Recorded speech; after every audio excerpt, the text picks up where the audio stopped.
number 48. Happy New Year, everyone. Happy New Year to each one of you who's watching this show. Thank you. Thanks for being with us through entire 2025. I couldn't be there last week, but I'm sure like Kelly and Colin killed it already. We did. We killed it. Yeah, where And were you?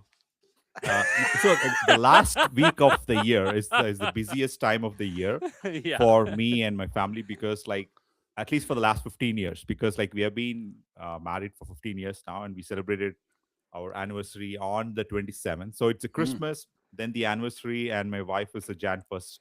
So it's back to back, and we have events after event. So the last week of the year, I have never worked actually. It has Oh, always been like that. And okay. I wasn't surprised I couldn't be there, but because I think it's a mental thing that I've never worked last week, so I couldn't be there. But one thing I want to start the year with is gratitude because I ended the year with gratitude, thankful to so many people. But yet again, I want to start the year, if you could, don't mind me, guys, start the year with gratitude again. And I want to talk about two people. Actually, two of them are in the call right now, in the show right now. And Kelly, I mean, especially when I was initially started. Uh, Reaching out to people and doing the marketing for Zadwell and whatnot. I had no idea, man. Like, so thing is like I knew zero people in Edmonton and things like that. I met with a few people in Chamber of Commerce and I had lunch with Kenji and he posted a show. And Colin, you may not know this, but Kelly reached out. Hey, who's this dude? Like, I want to talk to this guy. And he reached out, and I was really kind to see him reach out, and I spoke to him. And I said, "Hey, come on to the show." And we did the episode 120 with him. I'm really, really thankful for that, Kelly. I will not forget that because that I learned a lot. So through that process, because I'm not a business development guru or anything like that. Even now, I'm just learning the process. That's one. And you, Colin, and in terms of like I'm thankful for you is because when I reached out to you the first time, Kelly, I mean, like he was absolutely like, yeah, yeah, let's talk, yeah, let's, yes, I'm a guy with a hoodie on, and like he was that guy, and he said yes, let's do a podcast, yes, and like, and so thankful to you, Colin, for trusting us and also doing the Southern Alberta website with us. So it means a lot, actually. So I want to start the year, especially with all the shows that we have done together. So super thankful to you, Kelly and Colin. So just gratitude, man. Wanted to start the year with that. Amazing. Well, thank you very much. And thank you for committing to an entire year of authentic hustle with us, too. I don't think any of us knew what we were getting into. I think that's the truth. I mean, I think I'd Yeah, had for a sure. podcast for a while, but, showing up live every single week is a commitment. And we've done it for just about an entire year. February 1st, I believe, will be the very first full year of authentic Yeah, hustle. So, 52. yeah, it's been pretty incredible and I've enjoyed every minute of it. And I'm pretty proud that, out of all that entire year, we only missed one show. And I think we took like basically Christmas Eve off, right? Yeah. But that's fair. And the fact that we've kind of been there every week since then, including New Year's Eve with Colin, which was a ton of fun. I've enjoyed every minute of it. So, right back at you, VJ. Thank you. Thanks for committing to this. Thanks for showing up and having just great conversations week over week. I look forward to this call. I find this like a bit of like a therapy call. I look forward I look forward to this call with Yeah. you guys every single week. So thanks for being there. Thanks for being friends. I appreciate you both greatly. Yeah, thank you guys. It's I think gratitude's important every day of the year, and it's certainly important to start the year. Like we said, is in our last episode of the year was the way you end one year is the way you enter the next, Yeah. obviously. And I've really come to believe that the way you end one day is the way you start your next day, and that's with gratitude. So thank you guys very much. And Yeah. No, no, this is awesome.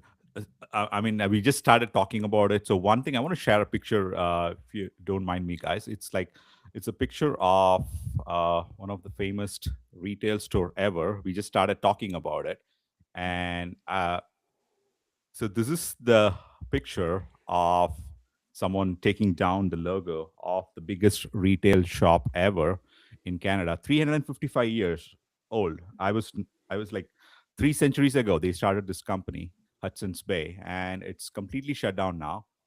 And yeah, I was just like wondering. I mean, maybe a million things would have gone wrong. I can imagine, but that's not a good look for the overall business ecosystem, if you will. I know it's changing. E-commerce is taking over. I've seen J.C. Penney's closed down, Sears closed down, Best Buy, Toys R Us. It's a similar pattern I'm seeing here. But I was just researching in terms of Hudson Bay at the peak of its evolution, it was at $2 billion, somewhere around Wow. 2010 or 2015. That was the peak. Their topmost Wow. company's net worth, 2 billion, and now they've closed on all the 80 plus stores Canada wide. Yeah. So yeah, but that's something to learn of that, and then how we can optimize and evolve. And because I want business to be thriving Yeah. in Canada or Yeah. anywhere, so Yeah. that's where I'm. Man, I mean, it's funny. I feel like this conversation comes up in my friend groups all the time too, because I have friends who own brick and mortar stores. A lot of them are service-based stores, medical spas, things like that. I think those stores tend to do okay, but ultimately, what I found interesting is that if you look at like any given street across Canada that has brick and mortar stores, pretty much every one of those brick and mortar stores has a lifespan of, let's call it 4 to 5 years, and it swaps out for something else, right? And I've been watching this for a long time because I think there's a part of me that was always like, oh, it'd be really cool just to have a store on Main Street, right? Like it's a cool feeling, a cool idea to have a real place that you could ultimately go to and have commerce no matter what it is you want to do. But it really does look like, unless you are able to keep your costs way down, having cost of product is what I'm getting at. Having a brick and mortar store, it almost just doesn't make sense. And Colin, maybe you can speak to this because you have the real estate side. But we're seeing real estate just go up and up and up and up and up, and the profit margins of these stores are just getting squeezed to the point where they can't operate. Yeah. You know what? Early 2000s, I had a brick and mortar store as well. It was called Northland Cartridge Outlet. So we refilled inkjet cartridges and laser cartridges way back when this had started, and we started the franchise. And we did fairly substantial revenue, um, only to really not make any money. And that was real estate was a lot less. Everything was a lot less, right? It was just, I guess it's all relative to the time you're living in. What they would say, we signed a 5-year lease, not knowing anything else, right? Why wouldn't we sign that? Yeah. We got into the business, and we did fairly well in the market, growing it.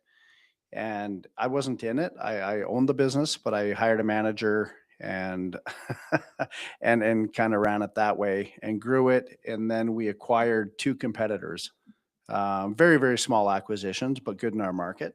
Yeah.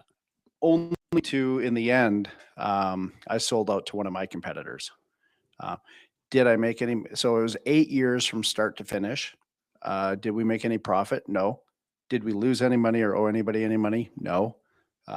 So I look at it like a success. Yeah. It was an experience, but would I ever do brick and mortar that way again? Never.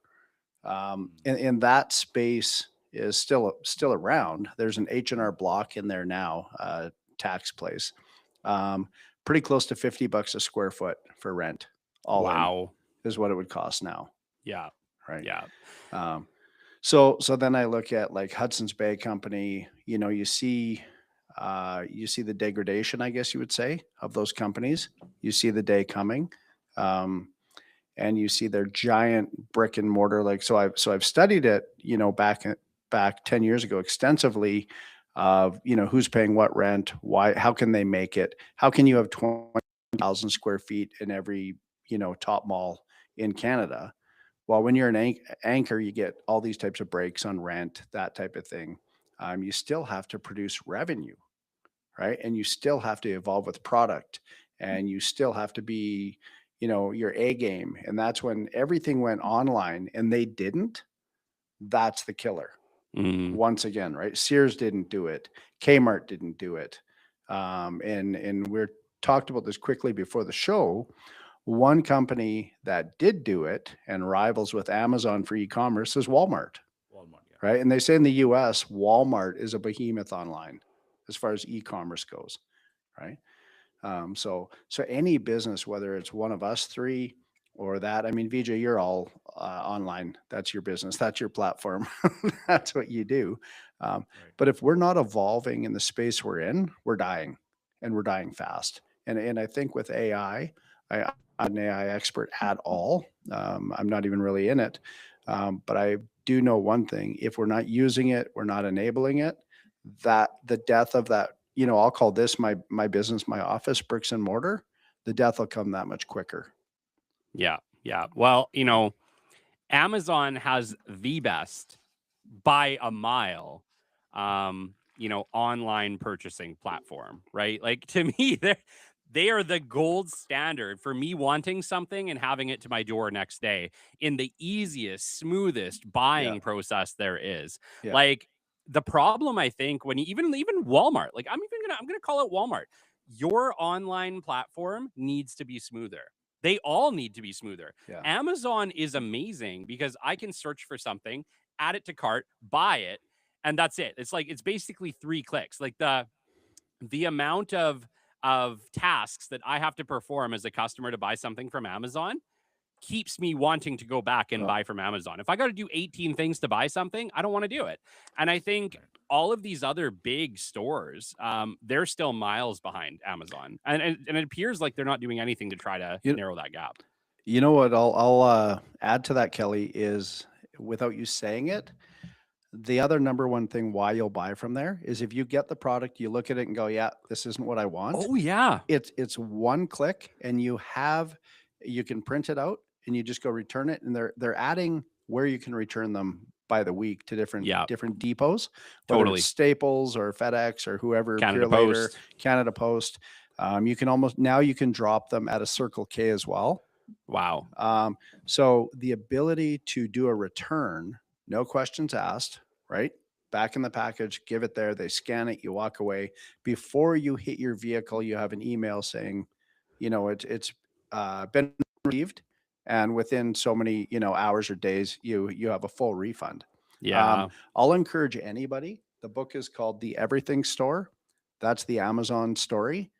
Very, very good. And once you read that or listen to it, you'll get it. You'll understand how many failures have been had, how many failures they have every day, and why they are where they are. Like it's a testament of, if you're going to get into that space, you know what, do what the best do. And the Walmarts of the world, that's what they're doing. Not everybody else, but the others are falling behind. So when you look at VJ, I really like that picture you had there where all it said was HUDs was Huds. left on the wall. You know what? If I was in that space, I would be Hudson's Pub, and I would have went and taken all those spaces and just finished it off and just changed it to Hudson's. Yeah.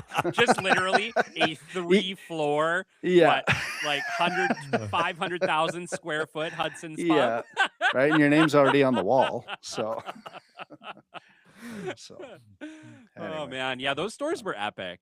Let's talk about that for a second. Hudson's Bays were like 3 levels. yeah. So I'll tell you something. So 2 years ago, they were also known for wedding registries, right? I've Yeah. been married 29 years. My wedding registry was at the Bay, and they were very good at it. So Yeah. guess who has a wedding registry now online? Amazon. Amazon. Epic, right? You can Yeah. go on there, you can log in, and you can do it, and it's delivered within 2 days. They had that, right? Did they conquer it? They did for a while. 2 years ago, we were looking for patio furniture, and the Bay was known for quality, right? We went into the store. No, of course we don't have it here, but we can order it in. The problem, we got it and we have it now. The problem was, I think it was like 8 or 9 pieces.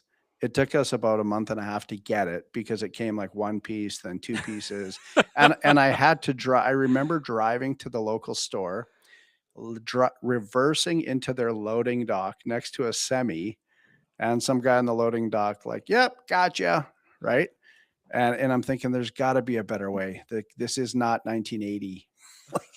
um, but we bought it and we have it now, right? But you could see it breaking down. You could see that system. That can't possibly be the way. I honestly, I do remember now. I had to use my cell phone and call the loading dock to say I'm parked outside. Yeah. And the guy's like, "Oh, what do you drive?" Right? Black truck. Okay, back in. That's not really the best way to do it. When today I could order patio furniture from Amazon and it's going to beat me home from work. Yeah. Yeah. Right? I don't know though. Like there's still something to be said for going on a shopping experience. Like I'm still that guy who loves to go to West Edge just to wander around. Oh, Like I absolutely love going to West Edge just to walk around and hang out with Shell, push the cart around. Like I don't want that experience to go away either. And so it's like, where's the middle ground here? How do we still have retail stores and this online experience? Because the other thing too is like when you order from Best Buy, let's use Best Buy as an example. When you're shopping online at Best Buy, it's only half the time that what you're ordering is actually coming from Best Buy. true. Most of Best Buy's online marketplace is actually just a bunch of resellers. Yeah. So Yeah. it's interesting from that standpoint where it's like even if I want to get something from Best Buy, most of the time the thing that I need to get isn't going to come from them anyway. It's going to come from one of those resellers. So I can't even go to a Best Buy to Right. get the memory card I need or whatever it is because they don't have it. So you know what will happen is Amazon will compartmentalize it and Best Buy will become part of Amazon and you'll just click Probably. into Amazon and order your Best Buy parts. Yeah, Circuit City, probably. do you remember Circuit City? Yeah. Yeah, Yeah. yeah, yeah. So read about their demise, right? Same thing. Future Shop, right? With Best Buy. Well, They yeah, became Future the Shop same, just became right? Best Buy. I was so I confused know. by that because they Same literally parking had lot. both signs side by side. I'm like, but it's the same store and they both Yeah. sell the same crap. Right. And it goes down to, I just read this week that there is still some Radio Shack stores out there. No way. Yes. Yeah. If you Google it, there is. And they Wow. said because the demand hasn't gone away, people just don't fix things themselves, right? Yeah. Or sorry, there's still people that demand it. And there is still some out there, but I can't imagine sourcing all those parts. Yeah. Uh, I used to but love going into right. Radio Shack as a kid. In Stony Plain, like it's just a little tiny town, but they had a Right. Radio Shack. And Yeah. as a kid, my dad used to take me there and I loved it. That's cool. So I'm going to make a prediction here, and I've said this to my wife quite a few times over the past few years. Canadian Tire, this is a Canadian store. Canadian Tire, maybe they'll change their name, maybe they won't. They bought the rights to the Bay. I see them, and I've seen it for a while, them becoming a full out department store. Whether it's they're adding clothing, Yeah. at some point they'll probably add grocery like everybody else does, Target and them. But if you look at the square footage they're taking up, the footprint they're taking up in every city, the enhancements they're doing, they've added Party City to their stores, Yeah. everything else. They own those brands. I see them becoming, the Sears. Soon they'll have appliances. They'll have everything else. What they need to do, which Sears used to do, is really have a training program internally and have those service programs, have the specialists in store, that type of thing. You will bring the people back into the store. I love going to that store. Number one reason being is it doesn't matter what aisle I'm in. Somebody who's 12 years old Right. will say, "What are you looking for?" Yeah. Like an L bracket. And Row they know. 12. They know row exactly 12, what bin aisle. Yeah. 78. I I don't know know. how It's they do amazing. it. That type of training, that type of corporate background or backup is what's going to make them excel. It's going Yeah. to keep them the forerunner by far. And as you see them expanding their lines of business inside of that store, that's what does it. They become the all American department store again. But the question is this, why are department stores not working? Right? Like why don't we have Sears anymore? Why didn't the Bay make it? Right? Like Canadian Tire doesn't have a robust, well, maybe they do. Maybe they do have a robust online. They have a robust, like I've never bought things online at Canadian Tire, so I'm like maybe So, I'm a okay. bad person for this, but I do go there to look at what aisles things are in. And So you know what? Test it. So 3 weeks ago, I'm trying to think of what I needed, and I went online for Canadian Tire, and I said, "Order now." Within minutes, it said, "Your order will be ready for pickup in 20 minutes." okay. I drove to the store, I went to the pickup area, and then that's when I realized they've added onto these 2 stores in Lethbridge, Yeah. and they've made a full pickup return area separate from the inside of the store. And you know what? They came out, they loaded my truck. Oh, it was a storage rack is what it was. Okay. And they loaded it in my truck and I drove away. Within 1 hour of me ordering, I had it in my truck. I didn't have to walk down aisle 17. Yeah. and they sold for full retail, whatever it was. I just bought it. Yeah. Yeah. But go back to my past question, because I want to ask you this. What you're Yeah. talking about is essentially Canadian Tire becoming another Sears or Hudson's Bay, right? Yeah. They sold all those things. What would make Canadian Tire successful at doing it that they weren't able to do? There, I mean, yeah, I mean, I'll let him respond. No, You go have to ahead, wave your VJ. hand. You have to wave your hand, Colin. you went into dark mode. Is it what I'm asking is the No, classic your lights, your lights. Oh, my I mean. lights came on. It's better in the dark. yeah. It's better in the dark. Now I look more like you guys. like all, Right. all I'm saying is the classic department store, the all-in-one store, is that even possible again? Is what I'm saying. I'll speak to both sides, Kelly. One is like before answering your question, I kind of know why it is happening. Definitely it's affordability when it comes to business, but like in terms of like going back to Amazon, I love Amazon, right? The experience is great. They are customer obsessed. They have the day zero mentality. That's what Bezos talks about. It's fantastic. I think it works. It'll be the largest e-commerce platform ever on planet Earth. Period. Right. So that's what it's going to be. But also, it's becoming a monopoly in terms of it's predatory in a different way. So back in there was another competitor. People say, hey, you didn't approach online. You didn't go to the e-commerce world. So there was an e-commerce store for buying diapers. So there was this store called diaper.com, right, where you can go and buy diapers, Yeah. right? So they were selling diapers for $20, $30 for kids, and that's the entire business. And Amazon went after them, and they were actually selling it on Amazon. And they said, hey, how about like we make a deal and we want to acquire you guys, Yeah. right? And diaper.com were very successful at the time selling diapers. And they said, no, we are good. Thank you. No, thank you. But what Amazon did in retaliation was started selling the diapers for $8 to $10. That was predatory. I didn't like that actually, Yeah. because like it was a successful business. They went Yeah. after them. They sold it at loss just to get acquire diaper.com in a different way. So what happened? The customer behavior changed. Everyone started buying those same diapers from Amazon.com. Yeah. So that's not a good model to go and be predatory and to destroy a business model, which was successful actually. Yeah. And that's one side of it, and the other side of it is actually affordability in terms of like people are not able to afford their lives. The cost of living is super high. So is Hudson's Bay. They are not able to afford the rents, the real estate, and the overall cost of buying goods. So they are still trying to pay their employees and all of that. I think affordability is a huge problem, not just for everyday citizen, but also for billion-dollar businesses. So I think that is eating away. I mean, it's a fiat that is basically creating the problem in terms of the inflation crisis that it's creating. So the cost of dollar is not actually a dollar; it's probably like 20 or 30 or 40 cents. So that's the real problem. Overall, I think it's a worldwide problem. It's not just exclusive for Canada. So I just want to speak to both sides. Mm-hmm. Yeah, I think the big thing like that diaper.com, I remember in the book, they talk about that. And one thing that happened there, which was pretty intrinsic in the deal, was Amazon put in their price tracker. Any item out there, doesn't matter, trading somewhere, somebody's buying it.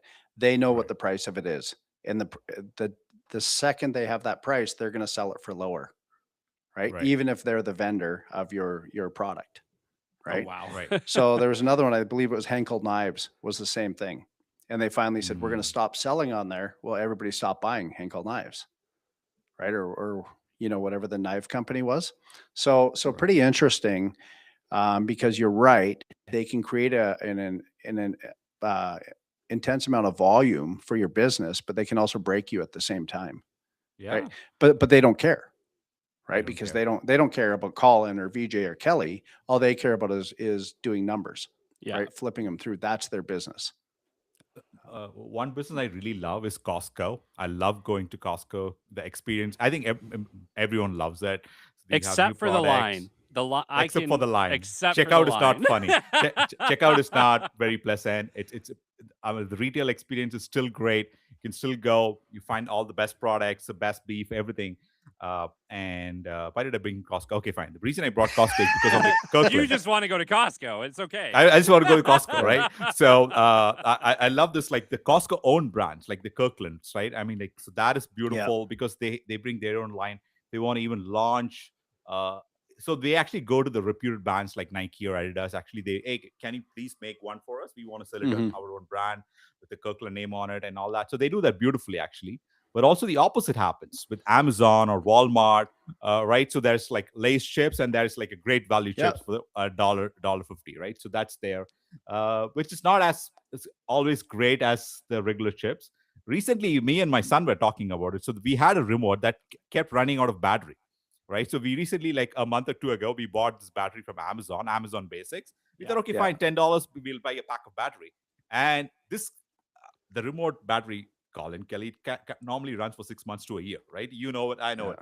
This 2 one weeks. started running out for every 2 weeks, right? I was wondering what's really happening. Yeah, We junk. always bought a Duracell, and this one happened to be in Amazon Basics. I'm not calling it out, but at the same time, it was not of the quality that the Duracell was, because it doesn't have to run out every 2 weeks. So I think if you do it intentionally with quality, like Kirkland does it with Costco, and people love it. So we love the Kirkland brand. So Kirkland batteries suck too, just so you know. Oh, they're bad actually, also. hold on. I watched a battery test once because I'm a nerd like that, and actually they put Kirkland batteries up against Duracell batteries, and they were neck and neck. And I'm an advocate for Kirkland batteries, actually. Yeah. I bought them, and I bought 9 volts, and I put them in my smoke detectors, and I had Amazon ones. They were junk. And then I got Kirkland, and they lasted a little longer. Now I'm back to Duracell. Because there's nothing worse in the middle of the night. Your smoke detector decides that's when it's done. Do that stupid beeping noise. And it doesn't stop, and your dog goes nuts. Yeah. So anyway. Yeah, you only need one of those till you're done with it. This episode will be called Duracell. So here's an interesting take on Costco. So I noticed this Christmas at Costco, they have Costco branded hoodies. Did you see those? So instead of saying Kirkland, it said Costco. Wow. And I was thinking, what person is going to unwrap a gift and go, oh my God, it's a Costco hoodie. I'm looking at Costco. And now if I VJ's wearing one, I see. Right? But it's one thing to have Kirkland coffee or Kirkland whatever, because you're eating it, right? You're consuming it, or even maybe a snow brush. But I saw it on a hoodie, and I actually laughed. I said to my wife, I go, I can't wait till I see somebody walking around. But you know what? It won't be long, because they have the jeans, they have it all, right? We'll see somebody, and then there's a Costco. I guess people, what better branding can you have that your customer base will actually wear your department store name on their chest? Well, hey, you know what? I think that speaks volumes, because I don't see a whole lot of people wearing Walmart shirts. No. Not No. You know what? Not yet. Not yet. Yeah. Right? Not yet. So anyway. Goodness. You know what? You guys want to do something fun? I love fun. But as we close up today, I actually just got potentially the intro music that we're going to use here for I Used to Work There. I haven't heard it yet. Well, play it. So we will it. be hearing this together for the very. I'm not sure if it'll share or not, but let's see. Let's see if I can't share it. 1 sec. Let's hear it. Hold on. Is this the intro? I just got to double check. I used to work there. Do you sing in the song, Kelly, or no? Can you guys hear it? Not yet. Hold on. Okay. Your mic is away, I think. Yeah, it's okay. It won't be coming through my mic. Just give me 1 sec. I think this is it here. Let me just double check. It's not outro. January 7th. Sorry, I just gotta find the right file, guys. Just be 2 seconds here. I think it's this one. There we go. Okay. Here we go. So this is potentially the intro. So the way that I Used to Work There is going to work is that we're going to have a dark and a light side to it. So literally it's going to be like what I like to call night shift and day shift. We'll have day shift stories. They'll be like fun and like funny and inspiring. And then we're going to have the darker stories, which are like night shift stories. So my goal here with like the intro is that the intro is like upbeat, and then our outro is going to be darker. So I'm excited about that. But yeah, here, let's see if I can share this. with you guys. You're hearing it for the first time with me. Let's see. Okay. Okay, here we go. Ready? Ready. Can you hear it? No.